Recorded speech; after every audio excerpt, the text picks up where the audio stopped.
지난 저희가 느헤미야 8장에서 그 백성들이 예배를 통해 또 그 가운데 선포된 말씀을 통해 영적 회복을 시작하게 되었다라는 그런 말씀을 나눴었습니다. 왜냐하면 영적 회복이라는 것은 결국 하나님과의 관계 회복이기 때문에 그렇습니다. 예배를 통해 하나님 앞에 나아가고 또 그리고 그 속에 선포되는 하나님의 말씀을 통해 하나님의 마음을 깨닫는 것입니다. 하나님의 말씀은 우리의 죄를 깨닫게 해주고 우리의 문제를 드러내줍니다. 말씀을 검과 같다라고 하죠. 그래서 말씀의 검에 찔리면 우리는 어떻게 보면 아플 수밖에 없습니다. 그러나 그것이 아프게 하는 것이 끝이 아니라 그것은 우리의 아픈 부위를 도려내는 수술과 같다라는 것입니다. 그리고 그것이 은혜라는 사실을 깨닫게 되면 말씀이신 그 하나님을 기뻐하게 되고 그것이 결국 우리의 힘이 된다라는 것입니다. 그러면 그 얻은 힘으로 결국은 그 말씀을 지켜 행하는 곳까지 가야 한다는 것입니다. 그렇게 8장에서는 이스라엘 백성들이 초막절을 지키는 것까지 이렇게 보게 됩니다. 이것이 이제 지난 8장에서 나눴던 이야기였습니다. 이제 오늘 그 느헤미야서 9장에 와서는 이스라엘 백성들이 보다 영적인 회복을 위해서 나아가는 모습을 보여주고 있습니다. 지난 8장에서 이제 초막절을 마치고 이제 이스라엘 백성들이 다시 모였습니다. 1절을 보시면 그달 20나흘날 백성들이 모여서 금식하였다라고 하는데, 그러니까 초막절이 7월 22일에 마쳤는데요. 그 이틀 후에 모인 것입니다. 그들이 왜 다시 모였을까요? 그것은 바로 회개를 위해서였습니다. 그들이 금식하고 굵은 베옷을 입고 티끌을 무릅 썼다라고 이제 1절에 나와 있는데요. 그 이유가 그것은 이스라엘 백성에게 있어서 모두 그 전통적으로 회개와 관련된 그런 것들이었습니다. 그렇게 이제 2절에 모든 이방 사람들과 절규하고 자신들의 이제 죄와 조상들의 허물을 하나님께 자복하는 모습들을 보여주고 있습니다. 그리고 3절에 낮에 4분의 1, 그러니까 즉 3시간 동안 율법을 낭독하고 또 다시 3시간 동안은 죄를 자복하며 하나님을 경배하는 모습을 보여줍니다. 그리고 4절, 레위인들이 단에 올라가서 하나님께 부르짖은 장면이 나오는데요. 그 내용이 이제 5절부터 37절까지의 내용이 기도의 내용입니다. 내용을 쭉 보시면은 아시겠지만, 그러니까 창세 이래로 하나님께서 아브라함을 부르셨고 이스라엘 백성들을 애굽에서 건져내셔서 가나안 땅으로 인도하셨지만 이스라엘 백성들이 이제 범죄함으로 인해서 그들이 이제 그런 고난과 환난을 당하게 되었다. 그러나 여전히 하나님 용서하신다라는 그런 고백의 내용들을 담고 있습니다. 어찌 보면 이스라엘의 그 역사를 되게 짧게 압축해서 고백한다라고 볼 수 있습니다. 내용은 간단하게 살펴보시면 먼저는 하나님은 영원부터 영원까지 계시고 또한 모든 만물을 창조하시고 보존하시는 분이시라는 것을 찬양하면서 시작을 합니다. 그리고 나서 하나님께서 아브라함을 택하셨고 그와 언약을 맺으셔서 하나님께서 이스라엘 백성들을 세우셨다. 그리고 이스라엘을 애굽의 종살이에서 구원하셨다. 그리고 광야에서 인도하시고 가나안 땅을 차지하게 하셨다라는 이스라엘 역사들을 순차적으로 고백을 합니다. 그러나 그러한 하나님의 은혜에도 불구하고 이스라엘 백성들은 반복적으로 교만하고 또 불순종하고 우상과 죄를 저질렀음을 이야기합니다. 그때마다 하나님은 징계하시면서도 백성들이 이제 회개할 때마다 긍휼을 베풀어 구원하셨음을 이제 고백하고 있습니다. 그리고 마지막 37절에 기도의 결론이 결국 자신들이 얼마나 현재 고통 가운데 있는지를 말하지만 그 이유가 결국 자신들의 죄 때문이라는 것을 고백을 합니다. 오늘 이 37절을 읽으면 제가 느낀 것은 그동안 이제 느헤미야서를 1장부터 이렇게 쭉 보면서 이스라엘 백성들이 정말 이 예루살렘에서 얼마나 고통 가운데 있는지 상황 설명을 통해서 짐작은 해왔지만 이들이 스스로 이제 하나님께 이제 토로하는 이 고백이 얼마나 고난 가운데 있는지를 좀 적나라하게 보여주는 그런 구절이라는 생각이 들었습니다. 그리고 이제 마지막 38절에 이 모든 일로 말미암아 견고한 언약을 세우고 이를 임봉했다라고 하며 9장의 내용을 마치게 되었습니다. 오늘 내용을 잘 살펴보시면 제가 이제 8장에서도 말씀드렸듯이 영적인 회복은 예배로부터 시작이 되고 그리고 그 가운데 선포된 말씀을 통해 시작이 된다라고 했습니다. 그래서 오늘 말씀은 그 초막절을 보낸 이후에 다시 이제 모여서 행한 내용입니다. 왜 이들이 초막절을 지낸 후에 다시 모였을까요? 그것은 영적 회복은 시작은 되었지만 아직 완성되지 않았다라는 것입니다. 어떻게 그 회복이 완성될 수 있을까요? 여러분, 어떤 문제를 해결하기 위해서는 가장 먼저 해야 할 일이 있습니다. 그것은 문제의 원인이 무엇인지를 찾고 그것을 직면하는 것입니다.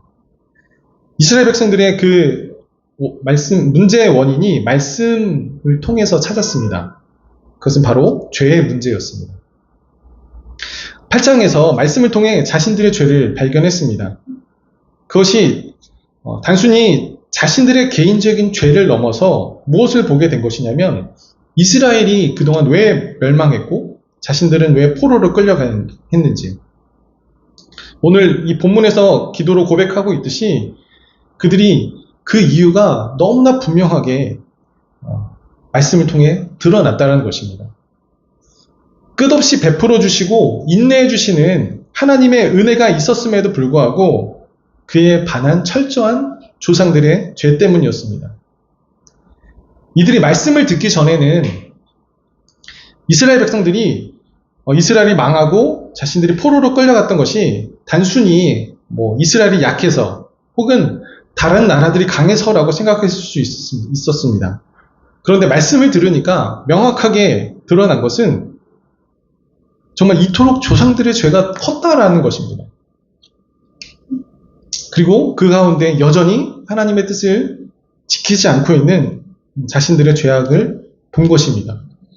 이것이 바로 현실을 자각하게 된 사건인 것입니다. 내가 어떤 문제를 당했을 때 지금 이 처한 현실이 왜 나타나게 된 것인지, 이것이 무엇 때문에 일어난 것인지 그 원인을 찾는 것이 너무나 중요하다는 것입니다. 이들은 말씀을 듣다 보니 이스라엘이 망할 수밖에 없다는 것을 알았습니다. 그 많은 하나님의 은혜가 긍휼이 많으시고 오래 참으시는 그 하나님이신데도 불구하고 정말 이와 같은 죄를 지은 이스라엘 조상들과 또한 자신들의 죄 때문이라는 것입니다. 그러나 또한 그럼에도 아주 멸하지 않으시는 하나님께 지금의 이 문제를 해결할 키가 있다는 것도 알았습니다. 그럼 어떻게 회복할 수 있을까요? 오늘 이스라엘 백성들의 반응은 결국 무엇을 한 것입니까? 그것은 바로 회개였습니다. 회개. 이것은 우리가 죄를 깨달았을 때 마땅히 보여야 할 반응인 것입니다. 자신들의 잘못을, 그 죄를 깨달았다면 그것을 바로 잡는 것은 바로 회개뿐이라는 것입니다. 여러분도 잘 아시다시피 성경의 인물들은 회개한 자와 회개하지 않은 자로 나눠집니다. 대표적인 인물은 바로 사울과 다윗이죠. 사울과 다윗은 똑같이 잘못을 저질렀습니다. 어떻게 보면 인간적으로는 더 악질적인 죄를 다윗이 지었죠. 그러나 다윗은 회개를 했고 사울은 회개하지 않았습니다. 그로 인해 둘에 대한 성경의 평가는 극과 극으로 나눠진다는 것입니다. 신약에서도 마찬가지입니다. 가룟 유다와 베드로도 마찬가지죠. 베드로도 예수님을 저주하면서 3번이나 예수님을 부인했습니다. 그러나 그 이후에 그는 통곡하였고 이후 부활하신 예수님을 만나 그 관계가 회복되었습니다. 하지만 가룟 유다는 어떤 뉘우친다라는 의미로서 스스로 자신의 목숨을 끊었지만 그것은 회개가 아니었습니다. 그만큼 회개라는 것은 중요하다는 것입니다. 그러면 어떻게 회개해야 할까요? 먼저 성경은 회개하는 자의 태도를 강조하고 있습니다. 이스라엘 백성들은 금식하고 굵은 베옷을 입고 티끌을 무릅쓰며 하나님 앞에 나아갔습니다. 이것은 단순히 어떤 외적인 행위로서의 문제가 아니라 죄의 심각성을 깊이 인식한 내적인 태도를 보여주는 것입니다. 회개하는 자의 태도는 그 사람의 그 회개의 진정성을 나타냅니다. 이것은 사람 간에도 마찬가지지 않습니까? 자녀가 그 부모에게 잘못했을 때 그것이 물론 작은 실수라면 애교 부리듯이 이렇게 다가와서 잘못했다라고 아양 부리면 쉽게 넘어가 줄 수 있습니다. 그런데 진중한 문제에도 그렇게 심각성을 못 느끼고 가볍게 다가오면 부모는 그 자녀에게 정색할 수밖에 없습니다. 왜냐하면 그것이 얼마나 심각한 문제인지를 가르쳐 줘야 하기 때문입니다. 그만큼 관계에 있어서, 이 회개에 있어서는 그 상황에 맞는 태도가 중요한 것입니다. 태도는 겉으로 드러나는 행동과 몸가짐만을 의미하지 않습니다. 그것을 대하는 마음가짐, 그리고 사고방식이 겉으로 드러나게 되는 것입니다. 만약에 내 영적인 그 회복의 문제가 죄의 문제라고 한다면, 그리고 그 죄의 문제가 정말 심각한 것이라고 깨닫게 된다면 그 문제를 인해 하나님 앞에 엎드려야 될 것이라는 거예요. 자신의 잘못을 인정하고 그에 대해 핑계대지 않고 다시는 같은 실수를 반복하지 않으려는 노력하는 그런 태도를 갖는 것입니다. 그렇게 이제 태도를 결정하고 나면 또 반드시 해야 할 것이 있습니다. 너무나 당연하게 들리실지 모르겠지만 회개한다는 것은 기도해야 하는 것입니다. 앞에서 말씀드렸듯이 영적 회복은 결국 하나님과의 관계가 회복될 수 있는 것입니다. 이것은 사람에게 잘못했을 때도 마찬가지입니다. 사람 간에 있어서도 한쪽에서 자신이 잘못한 것을 깨달았다면 반드시 상대방에게 사과를 해야 합니다. 민망하다고 생각하거나 어떤 여러 이유들로 사과하지 않고 흐지부지 넘어간다면 그 관계는 결코 이전으로 쉽게 돌아갈 수 없습니다. 왜냐하면 사과한다는 것은 서로 간의 소통의 문제이고 신뢰의 문제와 연관되기 때문에 그렇습니다. 이것은 우리 하나님과의 관계에서도 마찬가지입니다. 내 주변에 믿는 사람들도 다 이런 죄를 짓잖아 라고 생각하거나 하나님 다 아실 텐데 라고 이해해 주실 거라고 생각하고 기도하지 않고 그냥 넘어가면 하나님과의 관계가 쉽게 그렇게 회복될 수 없다는 것입니다. 왜냐하면 우리 하나님은 우리를 용서해 주시는 사랑의 하나님이면서도 동시에 죄를 가까이 하실 수 없는 공의의 하나님이시기 때문에 그렇습니다. 우리가 진정으로 회개하면 하나님 기꺼이 용서해 주실 수 있지만 회개하지 않아도 그냥 넘어가 주시는 분은 아니라는 것입니다. 그런 회개 없는 용서는 없습니다. 우리의 신앙생활은 하나님과의 인격적인 관계를 맺는 것이기 때문에 단지 그냥 후회하듯이 다시 하지 말아야지 하고 다짐하는 것이 회개가 아닙니다. 회개는 후회가 아닙니다. 회개는 하나님께 잘못했다라고 기도해야 하는 것이라는 겁니다. 저도 예전에 그런 이제 경험들을 많이 했었는데요.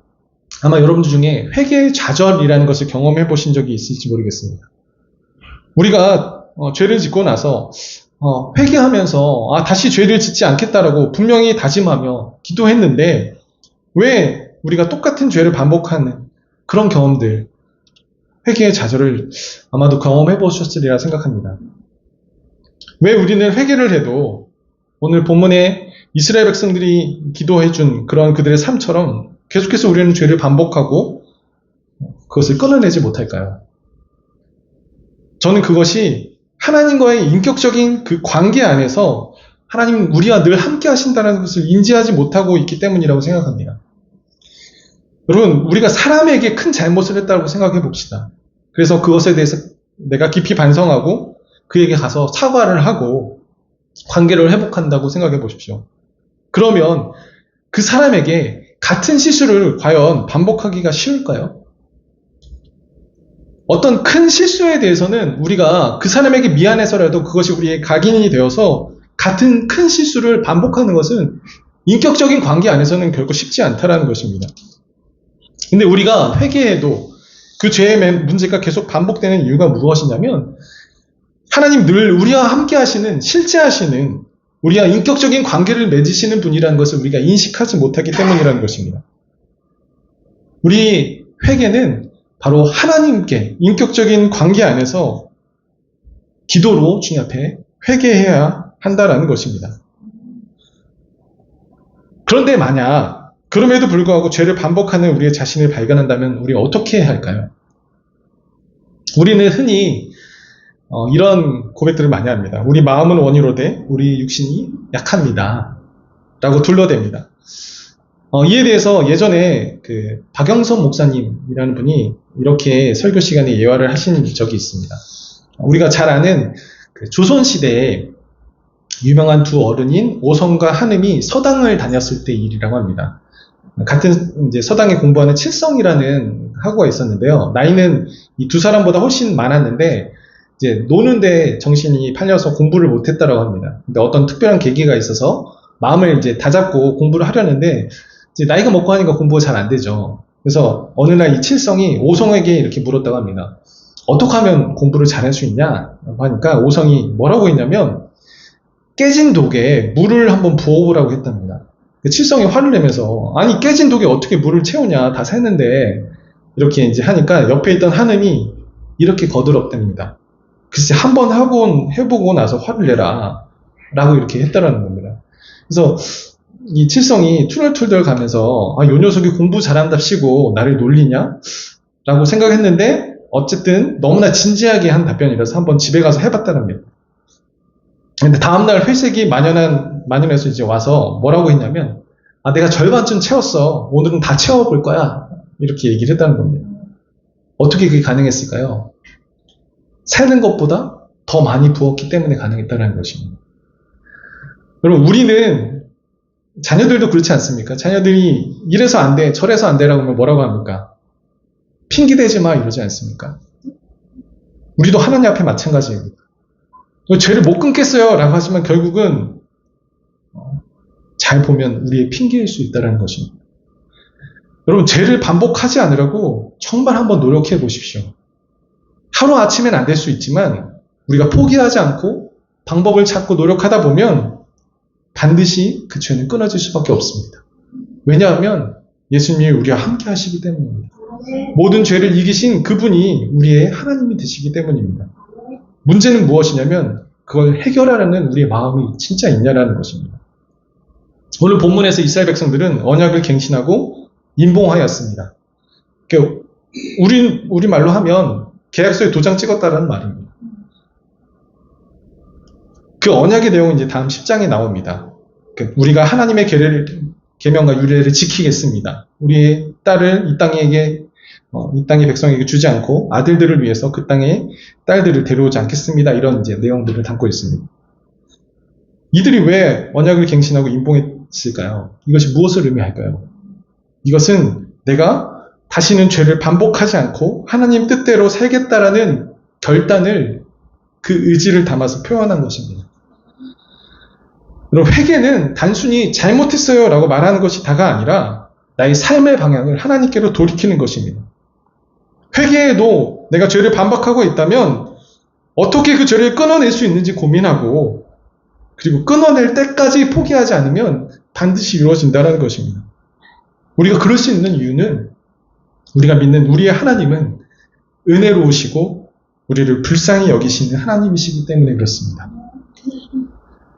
여러분, 오늘날 우리의 삶 가운데 우리가 영적으로 침체되어 있을 때 우리는 어떻게 영적인 회복을 완성해 갈 수 있을까요? 먼저는 우리의 문제의 원인이 무엇인지 그것을 찾아보고 점검해야 한다는 것입니다. 혹여나 우리가 하나님의 뜻을 묻거나 상의하지 않고 결정했던 것은 없는지, 하나님보다 다른 것을 우선으로 한 적은 없는지, 이런 것들이 죄의 문제가 아닐지라도 이것은 모두 회개할 거리입니다. 왜냐하면 하나님은 우리를 가장 사랑하셔서 자신의 독생자까지 내어주실 정도로 우리를 사랑해 주셨는데 우리가 하나님보다 다른 것을 우선으로 한다면 하나님의 마음이 어떠시겠습니까? 그건 하나님과의 관계가 멀어질 수밖에 없다라는 것입니다. 만약 우리의 처한 상황이 우리의 죄의 문제라는 것을 깨달았다면 그것은 당연히 회개해야 합니다. 오늘날 교회에서 회개하라는 메시지가 많이 사라지고 있다고 들었습니다. 왜냐하면 회개라는 메시지는 부담스럽고 듣기 싫은 주제로 여겨지고 있기 때문입니다. 그래서 구원파와 같은 그런 이단에서는 예수님께서 우리의 모든 죄를 십자가에서 해결해 주셨기 때문에 더 이상 회개하지 않아도 된다라고 미혹합니다. 그러나 우리가 예수님을 믿는 것은 하나님의 자녀가 되었다는 것이지 이제부터 죄를 마음껏 지어도 회개하지 않아도 된다는 것은 아닙니다. 하나님은 어떠한 죄도 용서해 주십니다. 그러나 죄를 무조건 용납해 주시는 분은 아니라는 사실을 깨달아야 합니다. 회개에는 그에 마땅한 태도도 필요합니다.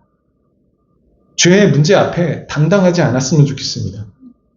죄를 지으면서도 남들도 다 하는 건데, 남들은 더 하는데 라는 태도로 나아가서는 안 됩니다. 이 문제가 하나님의 마음을 아프게 하고 있다는 것, 그것이 하나님과의 관계를 가로막고 있다는 것을 안다면 반드시 하나님 앞에 엎드려야 합니다. 그리고 죄송한 마음으로 나아가야 한다는 것입니다.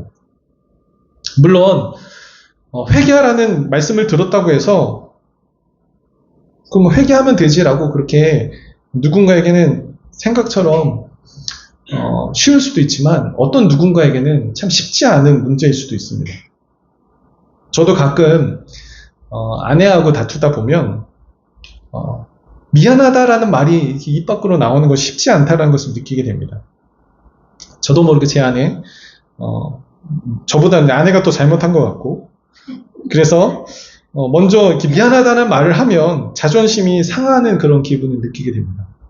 그러나 그럼에도 제가 왜 결국엔 미안하다는 말을 하게 되냐면 제 자존심보다 아내와의 관계가 더 중요하다는 것을 제가 알기 때문입니다. 아내와의 그 멀어진 관계를 그대로 두는 것도 또한 미안한 이유이기도 합니다. 이것은 우리 하나님과도 마찬가지입니다. 우리의 삶에 있어서 하나님과의 관계보다 중요한 것은 없습니다. 그러기에 우리의 자존심, 민망함, 그런 모든 것들은 모두 십자가에 못 박아야 할 것입니다. 죄를 깨달았다면 미루지 말고 즉시 하나님께 고백하고 또한 필요하다면 사람에게도 용서를 구하는 등의 구체적인 행동으로 옮겨졌으면 좋겠습니다. 회개는 단순한 감정이 아니라 삶의 변화로 이어져야 합니다. 중요한 것은 바로 기도하십시오. 죄에 대해서 후회만 하거나 죄에 대해서 묵상하는 것이 아니라 하나님 앞에 나아가 하나님께 잘못을 구하십시오. 그러면 하나님께서는 우리의 모든 죄를 용서해 주실 것입니다. 또한 그렇게 하나님께 죄송한 마음을 고백할 때 우리 마음에 하나님께 죄송해서라도 그 죄를 반복하지 않으려는 마음이 생길 것입니다. 혹여나 그럼에도 불구하고 여전히 우리가 죄를 반복하고 있다면 그 죄를 반복하지 않을 방법을 찾아서 여러분 노력하시고 포기하지 않으셨으면 좋겠습니다. 그러면 그 문제는 반드시 해결될 줄 믿습니다. 혹시 다사랑교회 여러분은 하나님과의 관계가 어떠하신가요? 혹여나 너무 오래 덮어두었던 어떤 문제로 인해서 하나님과의 관계가 소홀하거나 또 그것이 시간이 지나 무감각해져 있진 않습니까? 이제 그 문제를 가지고 우리 모든 죄를 용서하시는 넉넉하신 우리 하나님 아버지 앞에 나아가시길 바랍니다. 그리고 그 죄를 다시 반복하지 않겠다는 노력 그리고 결단을 하시길 바랍니다. 바로 회개에 합당한 열매를 맺으시길 바랍니다. 그러면 분명히 영적인 침체로부터 벗어나 영적인 회복을 완성해 갈 줄 믿습니다. 혹시 지금 하나님과의 관계에 있어서 큰 문제가 없으시더라도 늘 하나님과 기도로 깊은 교제를 나누시는 여러분 되시길 바랍니다. 우리는 하루를 마무리하고 잠자리에 들기 전에 우리가 다 씻고 잠자리에 듭니다. 그러나 우리의 말과 행동으로 잘못하고 마음으로 잘못한 죄에 대해서는 회개하지 않고 그냥 넘어가시는 일들이 참 많습니다. 매일의 삶에서 하나님과 사소한 대화라도 나누면서 하나님과 소통한다면 우리의 삶에 하나님께서 넘치도록 새 힘을 부어주실 거라 믿습니다. 한 주간 하나님과의 관계 회복에 애쓰고 힘써서 영적인 회복을 완성해 가시는 우리 다사랑교회 모든 성도들 되시기를 주님의 이름으로 축원드립니다. 함께 기도했으면 좋겠습니다.